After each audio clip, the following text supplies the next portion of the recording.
Kæru gestir, ég býð ykkur hjartanlega velkomin á Sigurðar Nordals fyrirlesturinn sem árviðis hátíðisdagur á stofnun Árna Magnússonar í íslenskum fræðum. Hefð sem fengin var í arf frá einn af móðurstofnununum, stofnun Sigurðar Nordals. Sú stofnun var stofnuð á afmælisdegi Sigurðar fyrir 33 árum. Úlfar Bragason, fyrir forstöðumaður þeirrar stofnunar, hafði frumkvæði að því að halda fyrirlestur á þessum degi og svo fyrsti var haldinn 1992 og telst mér því til að þessi sé hinn 28. Og þetta í fyrsta sinn sem Úlfar stýrir ekki atburðinum, en hann hætti hjá stofnunum nú sökum aldurs í vor, en hann auðvitað í salnum og mér gaman að sjá þig hér, Úlfar, því þú átti þátt í að skipuleggja þetta í dag. Það gaman að hitta ykkur hér á þessu hausti. Ég hafi nú skrifað fyrst því ég var að nótari hjá mér fallega hausti, en það dálítið öðruvísi í dag. Og eftir svo dásamlega ljúft og sólríkt sumar. Árnastofnun hefur fagnað mörgum mikilvægum áföngum núna bara í haustbyrjun eða sumarlok og tveir eru mjög langþráðir. Svo stærstur auðvitað að nú verið að vinna í húsi íslenskunnar, framkvæmdir eru komnar í gang. Skrifað var undir samning eins og þau hafa kannski tekið eftir milli ráðuneytis, Framkvæmdasýslu og verktaka í lok ágúst og þann dag fórum við öll í kynnisferð ofan í grunninn sem var fullur af gullklæddum vinnumönnum en ekki af trjám eins og þau fórum þangað niður í vor og færðum Skógræktarfélagi Reykjavíkur plöntur til gróðursetningar.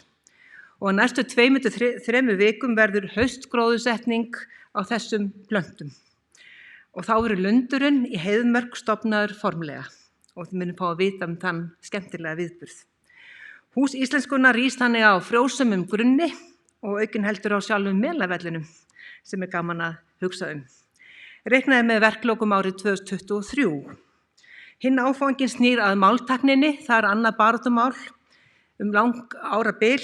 Fyrir nokkrum dögum var loksins skrifað undir samning vegna máltækninnar milli almannaróms og samstarfshóps íslenska máltækni, en þar vinna saman háskólastofnanir og fyrirtæki. Þetta mjög til eftirbreytni, það koma þar allir saman og vinna þessu stóra verkefni og markmiðið auðvitað bara einfaldlega að gera íslenskuna tækilega og nýtilega í þessari nýju tækni og þannig snúum við nú vörn í sókn. Og það því bjart yfir stofnuninni, finnst mér, þó að það blási dálítið í dag. En nú komið að fyrirlestur dagsins. Það mér sönn ánægja að kynna fyrirlesarann, vin okkar og kollega frá Svíþjóð, Mats Malm. Hann lauk doktorsprófi frá Gautaborgarháskóla árið 1996 með ritgerð sem ber þetta fallega nafn Mín erfas eple, diktsýn, tolkning og bildspråk innan nordisk göttekism, þar sem hann fjallar bókmenntatúlkun og viðhorf til skáldskapar og stórveldistíma Svía á 17. og 18. öld. Hann hefur síðan meðal annars sent frá sér rit sænskar barokkbókmenntir og upphaf skáldsagnarittunar í Svíþjóð, en rannsóknir hans spanna vítt svið, allt frá bókmenntum og bókmenntafræðum, miðalda og fornaldar til stafrænna hugvísinda samtímans. Hann horfir því vítt yfir sviðið. Mats hefur tekið þátt í margs konar samstarfsverkefnum hér heima, til dæmis í tengslum við viðtökur á Snorra-Eddu og auðvitað í Reykholtsverkefninu, ritað eddukvæði, kveðskap, dróttkvæði, bókmenntafræði miðalda og hann hefur einnig sinnt þýðingum sem mjög mikilvægt verkefni og við vini víða sem að gera það. Og hann hefur þýtt Snorra-Eddu með Karl Jóhannsson og Gísla sögu Súrssonar og Gunnlaugs og Ormstungu, en þær tvær þýðingar komu út í stóru sænsku heildarþýðingunni á Íslendingasögunum sem kom út fyrir 5 árum og við fjöllum einmitt þessar þýðingar fyrir viku síðan á mjög skemmtilegu málþingi hérna í Veröld. Mats Malm hefur gegnt prófessorsstöðu í bókmenntafræði við Gautaborgarháskóla frá árinu 2004 og verið gestaprófessor við Johann Wolfgang von Goethe Universitet í Frankfurt am Main og við Osloer Háskóla. Hann forstöðumaður sænska bókmenntabankans, Litteraturbanken, sem rafbókasafn helgað sænskum bókmenntum, ekki síst bókmenntum fyrri alda og þýðingum á sænsku. Og Mats hefur setið í Konunglegu vísindaakademíunni frá árinu 2012. Fyrir tæpu ári tók hann svo sæti í sænsku akademíunni. Hann hefur verið ritari akademíunni frá núna í júní á þessu ári Og við vorum alls ekki hissa að heyra þessari upphefð og honum hefði verið treyst fyrir þessu stóra verkefni á umrótar tímum. En fyrirlestur Mats Malms heitir Alexander den Stora í íslensk og svenska medeltíð og við hlökkum til að heyra hann og ég vil bara nefna það upp strax hér að það er boðið hér upp á veitingar og eftir fyrirlesturinn, þannig ég vona að þið dokið við eins og þeir eru vön eftir fyrirlesturinn. En njótið vel, gjörðu svo vel Mats.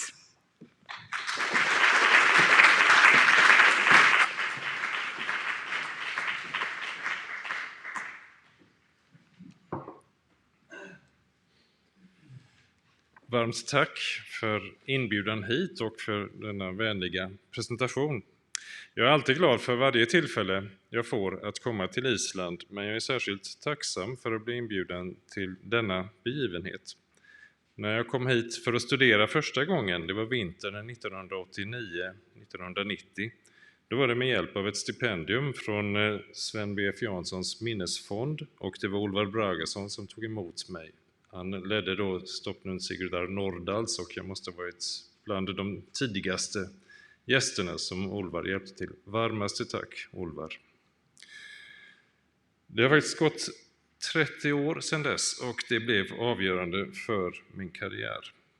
Jag kom att intressera mig allt mer för receptionen av det fornnordiska snarare än det fornnordiska själva och jag får erkänna att jag har kommit längre och längre bort från norrönforskningen. Men det gör mig desto gladare när jag får tillfälle att faktiskt ägna mig åt det fornnordiska.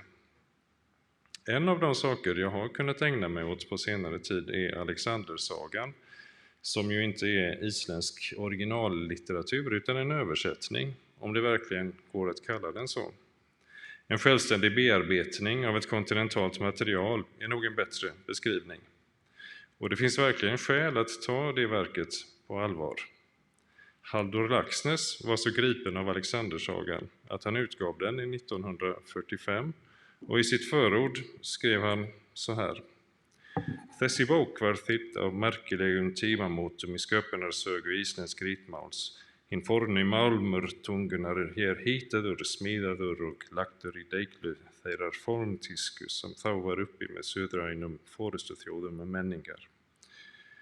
Hverjum manni sem ritar á íslensku, jafnvel á vorum dögum, ætti að verða til að eftirdæmis sá hreinleiki og tignarbragur norræns máls sem hér birtist í samhæfingu við erlent efni. Af þeim vitra og lærða manni sem bókina þýddi, geta íslendingar allra tíma lært fleira en eitt það hvernig útlenda hluti skal umgånga á Íslandi. Jag ska återkomma till vad det var som Halldor verkligen blev så förtjust i. Men först är frågan, vad är så speciellt med Alexander den store att berättelserna sprider sig över hela världen och upp i Norden? För det första så är det ju de storslagna bedrifterna naturligtvis. Alexander den store dog år 323 f.Kr. Han var 33 år gammal och han hade lagt under sig Grekland, Egypten, Persien, delar av Indien, allt som ni ser. Oops. Ni har fel bild här.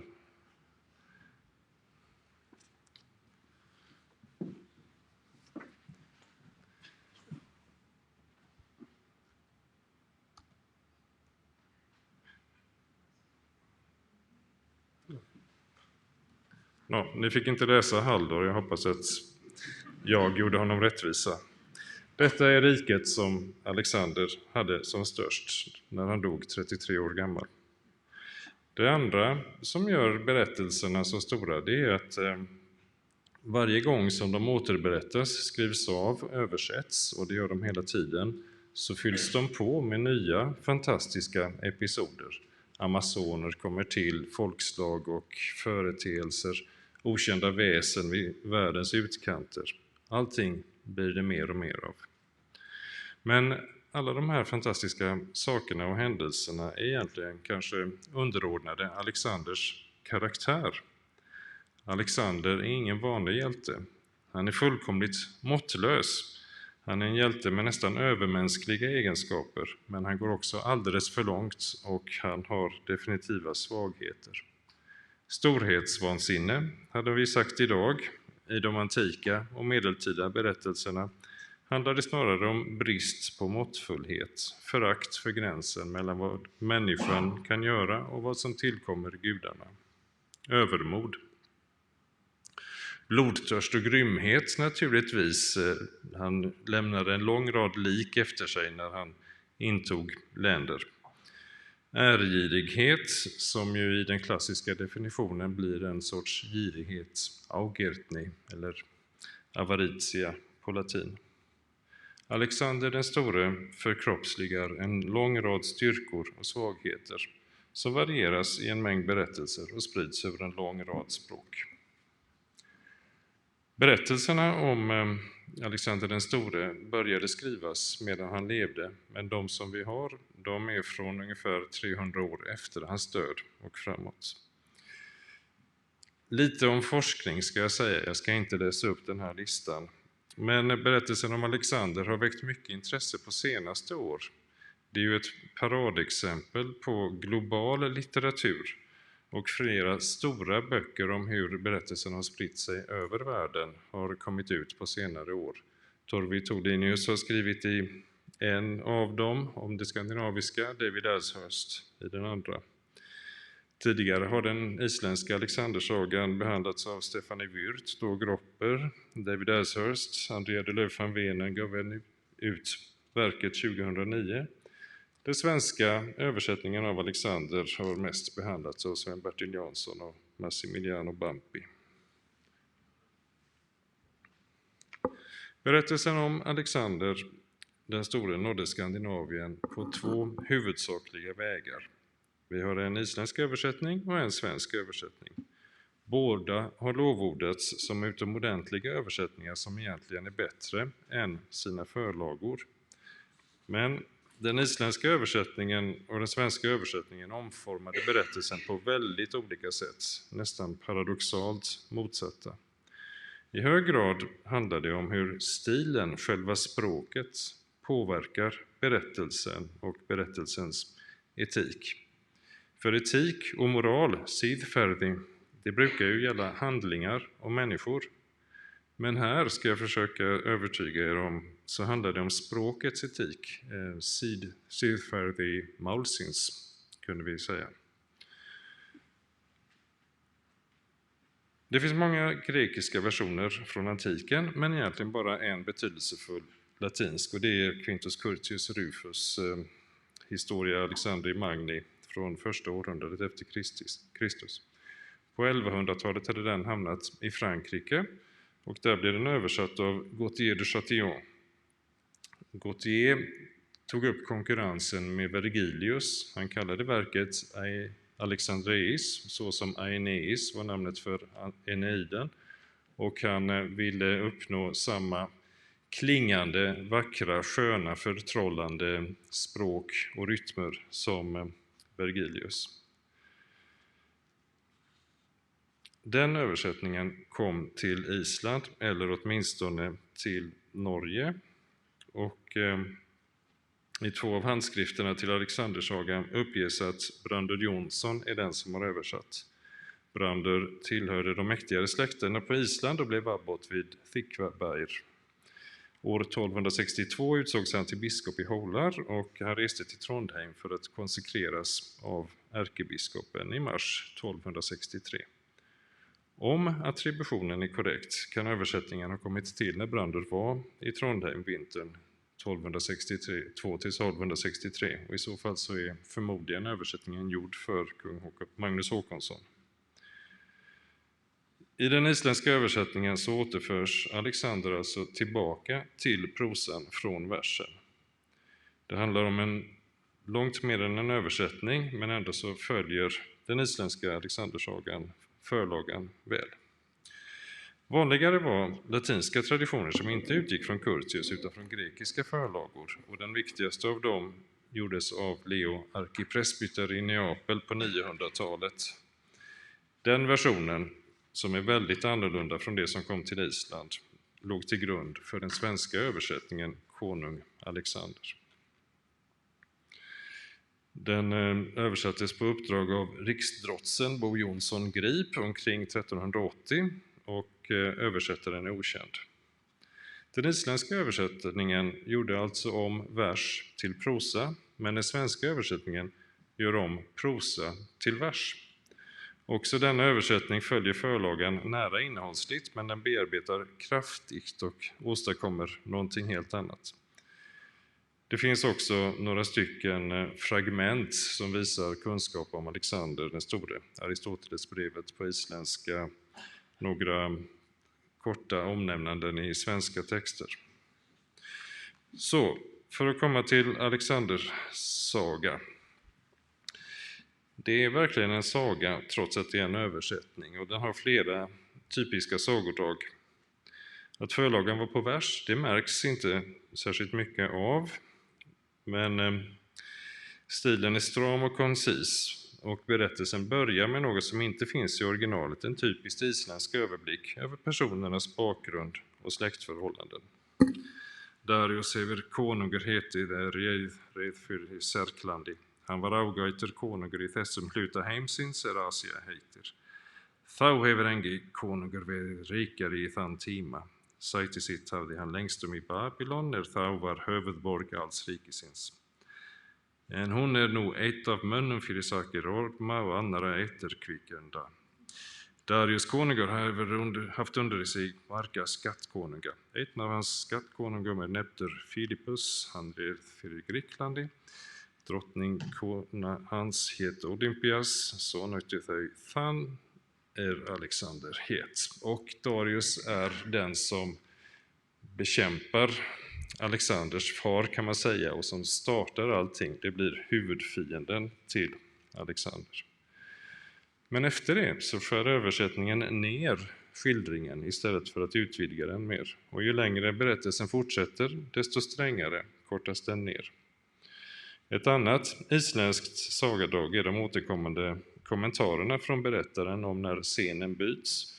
Och berättaren talar också ofta om vad mäster Galterus säger och gör i förlagan, den latinska texten. Och han slutar orden också sagan med orden Nogen solia aji, säger mästare Galterus vid ordin þessi tíðindi. Likadant þar att säga från Alexander Magni och så sa snúið hefur i sina tungu. Stefanie Gropper visade hur sagan anpassats för mottagare som inte var bekanta med den antika traditionen och hur den relaterade till sin politiska samtida situation. Översättaren kortar ner men behåller till exempel en skytisk ledares tal där han försöker avvärja Alexanders angrepp. Och det här understryker då hur den hotade självständigheten för ett litet land som Island. Island var ju i en komplicerad situation där kungen i Norge ville ta över och genom att behålla talens fokus på nationalkänsla och motviljan mot erövringskrig ger sagan ett tydligt budskap för samtiden. Alexanders saga visar hur långt viljan till ära kan leda men också hur allt kan gå förlorat om härskaren inte är måttfull. Gropper drog slutsatsen att sagan fungerade både som en maning till islänningarna att uppskatta fördelarna av att ha en klok och mäktig kung och som en uppbygglig läsning för den norska kungen.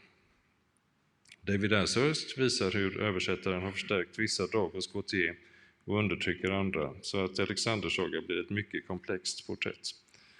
Alexander framställs inte som ett tydligt exempel på girigheten eller övermodet, men han hyllas heller inte som ett föredöme som härskare. Istället ger den isländska sagan ett komplext porträtt i linje med kanske den besvärliga huvudpersonen i Egils saga Skallagrimssonar. Det är ovanligt med så nyanserade bilder av Alexander i denna väldigt stora tradition. Med alla sina brister blir Alexander en figura, en föregångsgestalt för Kristus, konstaterar Ashurst. Och Alexanders uppenbara brister, de bekräftar i det här sammanhanget snarast problemet. Han har fått Guds uppdrag, men han är ju före kristendomen och kan inte fullborda det hela. Etik och moral är alltså väl utredda av tidigare forskare och vad jag skulle vilja ta upp har att göra med stil, med språkets egen etik. Det är tydligt att kampen mellan Alexander och perserkungen Darius, kampen mellan väst och öst i hög grad är en kamp om manligt och kvinnligt. Om manlighet och omanlighet bör man kanske snarare säga, för det handlar om manlighets duglighet å ena sidan och det som är motsatsen å andra sidan. Alexandreis konstaterar att Darius är van vid lugn och ro och inte vill ha krig. Och Alexanders saga understryker det här genom att säga att Darius dessutom är förvekligad. Freklitigt skulle det kanske vara på isländska. Han har förlorat sin manlighet genom utsvävningar, bilivi.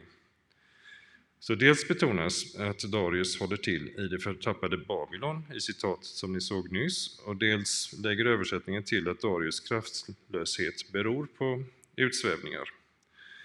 Det står till exempel: och för Darius konungur var frid i vanor och miklu bilivi, þá var han röynträger till ofridarins. Och i originalet så står inte någonting om bilivi alls, utan bara att han var van vid fred, helt enkelt. Det här hindrar förstås inte att Darius samtidigt anklagar Alexander för precis samma sak, för det är alltid en kamp om att vara den manligaste i de här situationerna. Så Darius säger om Alexander: en blöjter män och biliver vanir kunna icke annat än åkna. Saken är den att frågan om manlighet och omanlighet på en skala där duglighet är lika med manligt och moraliskt, det har en avgörande påverkan på relationen mellan den latinska förlagan och den isländska översättningen. För här kommer frågan om manligt och omanligt språk in. Alexandersagan utvecklade den makedonska härföraren till en isländsk hjälte av högsta klass. Utan tvivel var det en del av det som fängslade Laxness, men han talade ju faktiskt inte så mycket om innehållet som om stilen Laxness. Så frågan blir, vad kännetecknar språket i Alexandersagan och på vilket sätt är det ett föredöme när det kombineras med utländskt stoff? Översättningen kortar alltså ner förlagan på ett sätt som liknar de samtida översättningarna av andra utländska verk. Men vi kan se på ett exempel. I slutet av 3:e boken så finns ett exempel på en väldigt blommig, skulle man säga, en extremt poetisk text i hexametern i versens förlaga. Jag ska läsa de första raderna och så lyssna nu på ljuden här. Det handlar alltså om språklig musik. Tempo serat dubiam cogens paleskere lumen, koinek veluxnek venox imponit nomen och trumque, et neutrum tenuidis scrimene verios ergo, ambiguum cum sit dixere crepuscula greci. Det är händingar överallt. Det finns en väldig vilja att skapa njutning i språket. Men om vi läser min mycket enkla översättning så ska vi se att den poetiska viljan går mycket längre än så. Det handlar om ord bara för poesins skull. Innehållet är inte så intressant egentligen. Förlagan låter då ungefär så här i svensk översättning. Det var den tidpunkt som driver det tvekande ljuset att blekna. Ljuset som varken dag eller natt ger sitt namn. Men båda dera och intet dera med omärklig skillnad. För dess tvetydighet kallade grekerna den med rätta skymning. Hesperus, aftonstjärnan, hade skyndat på den dagvåta uppgången. Dunklet hotade fortfarande ögonen medan stjärnorna beredde sig att fylla solens uppgift medan månen rörde sig mellan dem. Men Febe, månen, som livar människornas klimat med sitt gryende varv, bleknade då broderns flykt synliggjorde henne och fick först erfara att glansen försvann, men fylldes så helt av en blodröd färg som besudlade ljuset för makedonierna och skrämde dem. Det blir alltså månförmörkelse. Det är stämningsfulla bilder, ett väldigt poetiskt tonläge med musik till orden. Men vad händer när det här överförs till isländska? Ja, ett kvöld þá halvrökkvið var orðið och aftonstjärna var þá uppkomin och sol hafði fyllt dagliga þjónustu en skinande tungl tók att glädjast att brott för brodersins. Ja, þá dregur tunglið og verður eklipsis. Och þar kom, þar var rautt í að själv som blod i sin skälvir hövdingarna själva ekisider än minni, men ni märker att det finns kvar en poetisk ton i det här och en personifikation, men det är enormt mycket mindre utstofferat. Det är inte ord för ordens egen skull, det är inte musik och klang för klangens egen skull. Som Torvi Tordinius har påpekat så använder den isländska översättningen en hel del allitteration ändå jämförelsevis. Men den stramar upp ordentligt och gör det hela tydligare. Vi vet att isländska översättare gärna förkortar det, men det ligger faktiskt en hel översättningsvärld, skulle jag tro, bakom denna omarbetning. Den latinska passagen åskådliggör en anslående scen, men det som åskådliggörs ännu mer, det är ju skribentens egen retoriska förmåga att framkalla estetisk njutning. Han staplar en mängd stilfigurer ovanpå varandra och visar en språklig njutningslystnad som både i antiken och i medeltidens Island kunde uppfattas som omanligt, förvekligat, förkvinnligat med det ordet som bland annat retorikern Quintilianus använde, effeminatum på latin. Quintilianus talar om att det här liderliga språket är smittsamt, förstörande, degraderande. Graudukt maul eller till och med gratt maul. Tanken är väldigt lik fornisländska manlighetsideal, men den handlar alltså om språket, en sidfärdig maulsins. Den här tanken följde med den europeiska lärdomen till Island. Det finns några få exempel av den i skrift, alltså där det talas om idén. Och jag tror att den här föreställningen om språkets sinnlighet och njutbarhet är en del av förklaringen till att de särskilt höviska passager ströks när kärleksfyllda riddarromaner översattes till isländska som Tristans saga och den som vi ser här. Det här knyter direkt till den skala mellan manligt och omanligt som Carol Clover identifierade, där hon satte kvatur som kraftfull och manlig i ena ändan av ena polen och blöjter som hon fann på flera ställen som betyder helt enkelt mjuk, förvekligad, omanlig. Och blöjter som vi redan har sett är ett nyckelord i Alexanders saga. Men det handlar alltså inte bara om innehållet och hur hjältarna slåss mot varandra, utan det handlar om språkets moral och etik. Och därmed handlar det om den nationella självförståelsen. Hur förstår vi isländska språket? Alexandersagan förstärker alltså den kamp om manlighet som ligger redan i förlagorna. Och denna kamp om manligheten slår också igenom på stilnivån när den isländska sagan rensar ut de omanliga formuleringarna som Gautier hade hängivit sig åt. Alexander besegrade den förvekligade perserkungen. Det isländska språket besegrar det förvekligade latinet, kan man säga.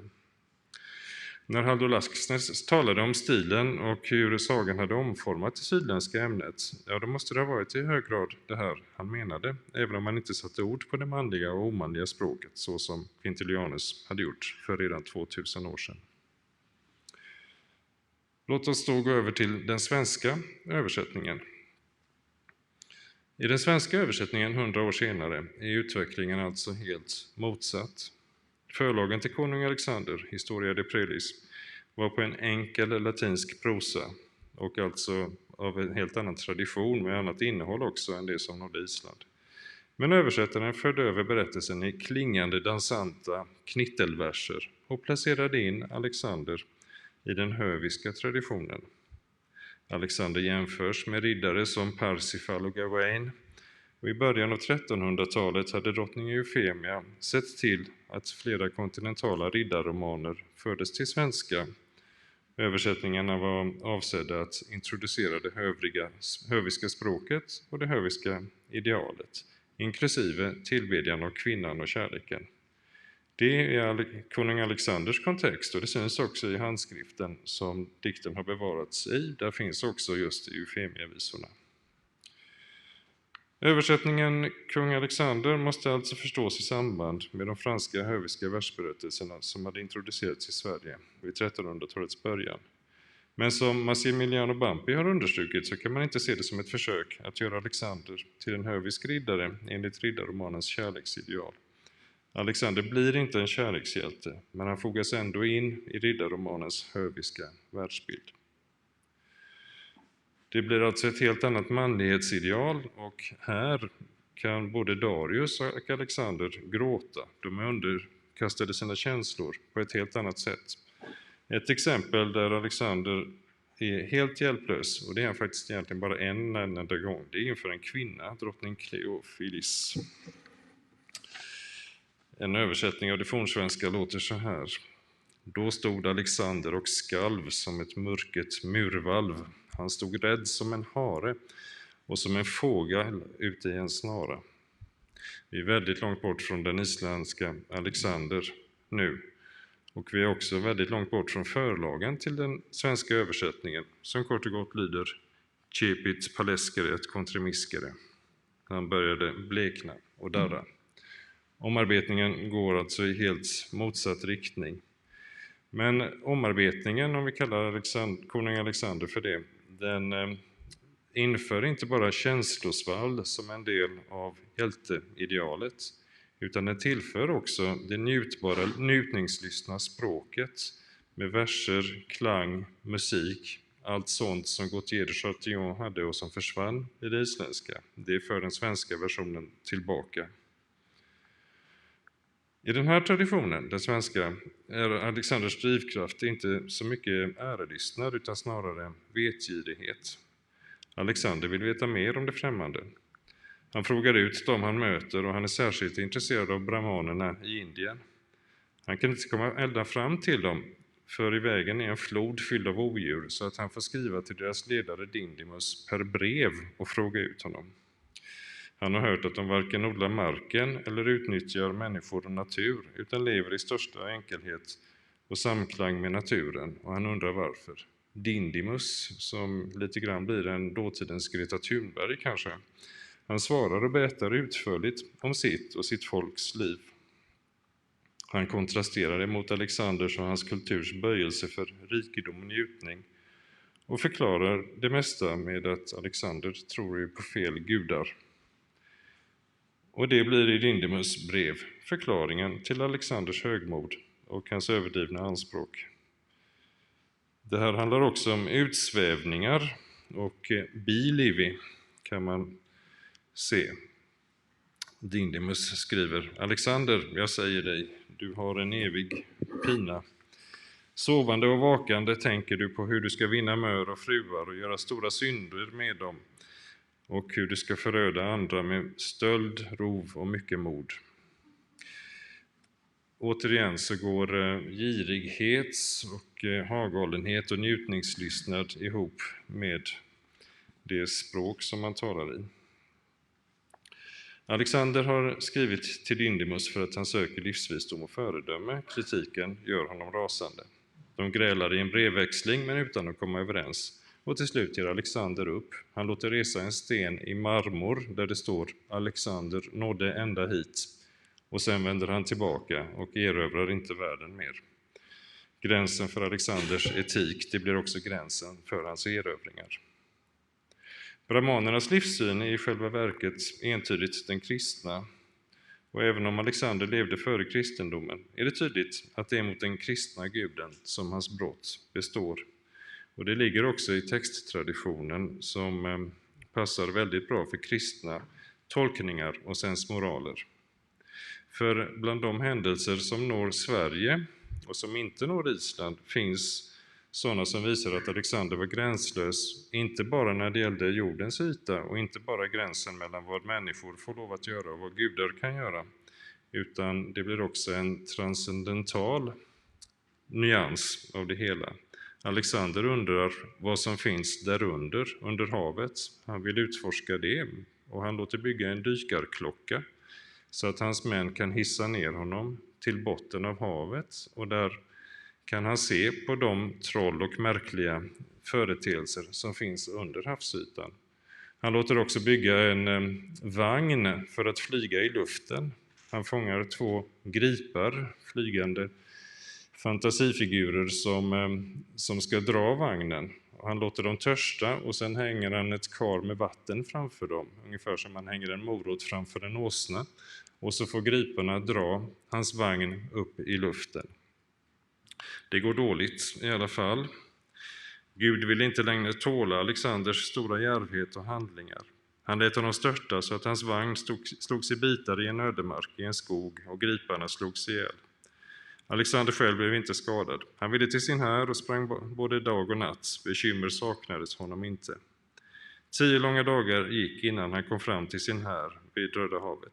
Gud själv gav honom lycka så att han kom välbehållen tillbaka till Herren, men svulten, frusen och våt. Ja, hur slutar det då för den svenska Alexander? Han blir helt enkelt förgiftad i en sammansvärjning, så som det brukar stå i de flesta av versionerna. Han dör långsamt, hyllad som en hjälte. Den isländske Alexander blir också förgiftad, men han blir det som ett straff mot att han har förbrutit sig mot naturen. Det är en för isländska förhållanden unik allegorisk skildring. Efter att ha erövrat Asien seglar Alexander ut på havet för att nå ännu längre. Då blir det naturen själv personifierad i en personugarving. Förnärmad och tycker att över att han tycker att världen är för liten och att han vill utforska allt som hon vill hålla hemligt. Så naturen personifierad beger sig ner till underjorden, passerar alla dödssynderna i personifikation och kommer till djävulen. Och hon övertygar djävulen om att Alexander måste stoppas, och en underdjävul som heter Proditio, förräderi, vjäl, föreslår att man ska förgifta Alexander, och så blir det. Så här är det tydligt att Alexander har frammanat synderna själv, och framförallt så är det avaritia, eller det isländska aukirtni, som Alexander bestraffas för, helt enkelt. För att summera skillnaderna mellan de två översättningarna så skulle man kunna säga så här. Drivkraften i Alexandersagan är ärgirighet, och därmed så är det också girighet. I konung Alexander så handlar det om kunskapstörst, vetgirighet.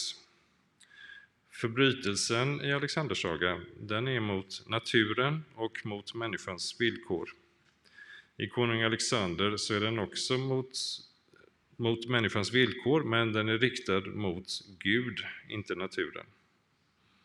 Om vi talar om etiken så finns det ett extremt tydligt manlighetsideal i Alexanders saga.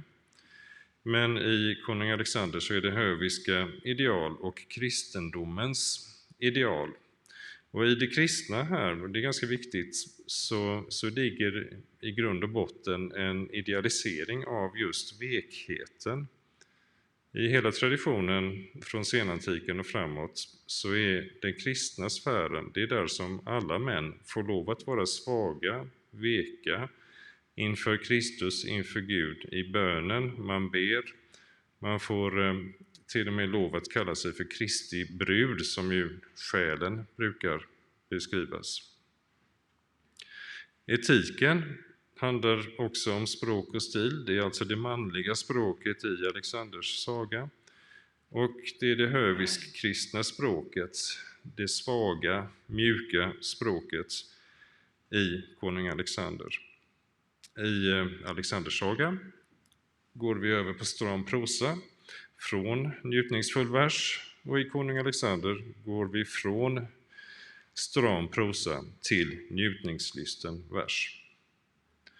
Om vi ska tala om översättningstendenser så kan man alltså säga att vi går från njutningslystet och känslosamt till maskulint och stramt i Alexanders saga. Vi går från blött maul till kvart maul. I konung Alexander så går vi från stramt och enkelt till känslosamt och njutbart. Vi går alltså från kvart maul till blött maul. Båda de här texterna är extremt självständiga och lyckade översättningar. Och de är samtidigt så olika varandra att de nästan blir varandras paradox. Om man nu tänker igen på vad Laxness blev så förtjust i när det gäller Alexanders saga, så måste det ha varit just tanken att man omformar det utländska till det kärva sagospråket, så som Alexanders saga gör. Man gör blött erlent maul till kvart isländskt maul. Och vad hade Halldor Laxness då tyckt om den svenska översättningen av berättelsen om Alexander? Han hade säkert hatat den. Tack.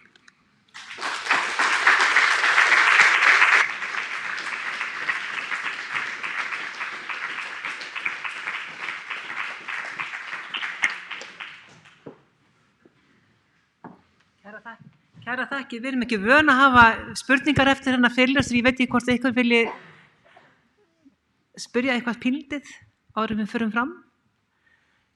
Nú held ég allir fara heim og lesa Alexander sögu og ég held að það sé líka góð hugmynd. En nú þakka ég bara kærlega fyrir fyrirlesturinn, mjög skemmtilegur og gaman að fá þennan samanburð þessum tveimur verkum.